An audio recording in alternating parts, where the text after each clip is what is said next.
आपल्या घरादारावर आणि कुटुंब कबिलावर तुळशीपत्र ठेवून घरचे खाऊन लष्कराच्या भाकऱ्या भाजणारे आणि शेवटी बुद्धिमत्ता असूनही पैशांचे सोंग आणता न आल्याने परिस्थितीपुढे हतबल होणारे महाराष्ट्रातील पत्रकार स्वतःसाठी काहीही करण्याच्या मनस्थितीत अजूनही दिसत नाहीत।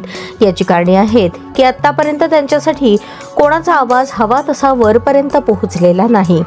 म्हणूनच पत्रकारांच्या भल्यासाठी म्हणून ज्या योजना आणि उपक्रमांचे गाजर सरकारकडून आज अखेरपर्यंत दाखवले गेले आहे त्या सर्वांचा शून्य फायदा महाराष्ट्रात झटणाऱ्या सच्चा पत्रकारांना होताना दिसून आलेला आहे।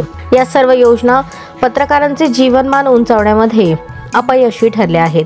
या पार्श्वभूमीवर पत्रकारांनी आता स्वतःची दशा ओळखून आपल्या कामाची दिशा बदलण्याची वेळ आली आहे। आपली योग्यता आणि उपयोगितेनुसार आपले मूल्यमापन व्हावे आणि त्या आधारावर योग्य लाभ 100% आपल्याला मिळावेत यासाठी सर्व पत्रकारांनी संघर्ष करण्याची वेळ आता आली आहे।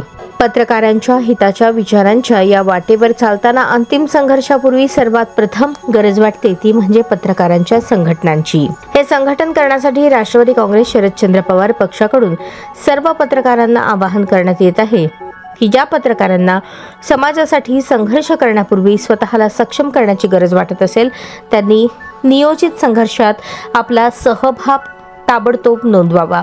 पत्रकारांसंदर्भात शासनाकडून अपेक्षित कार्यपद्धतीबाबत आपले रोखठोक मत मांडण्यासाठी आणि पत्रकारांसोबतच पत्रकारिता क्षेत्राला मजबूत करण्यासाठी खालील लिंकवरून फॉर्म भरून ताबडतोब आमच्या सोबत या आणि आपल्या हक्कांसाठी एका नव्या क्रांतिकारी संघर्षाची गगनभेदी घोषणा करा। फॉर्मची लिंक https://form.svhrt.com/68D1 असे आवाहन रमेश नामदेव देवरुखकर, ज्येष्ठ पत्रकार, प्रदेश मीडिया सेल, राष्ट्रवादी काँग्रेस शरदचंद्र पवार पक्ष, महाराष्ट्र राज्य यांनी केले आहे।